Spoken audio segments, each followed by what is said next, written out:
Good morning mayam. Mayam Eikhoigi kihom paanba hore.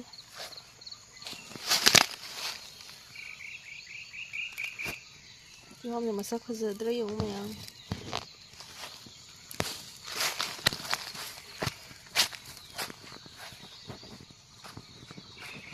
Sigasu pale.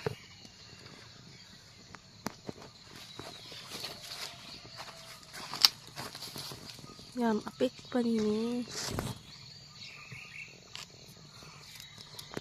Yam pik na. Angkale. Sigasu.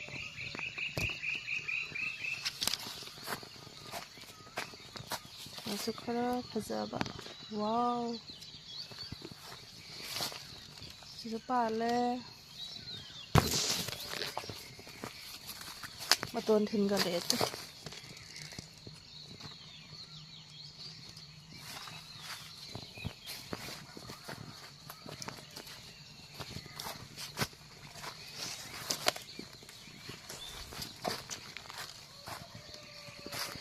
Ataydi kai da. Tay sing sidi pi mayam.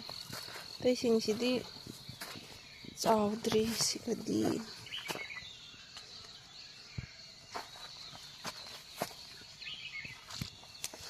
Oh, saida yam apik pa ma. Wow. Hazaye. Taydi haudre. Shikatani.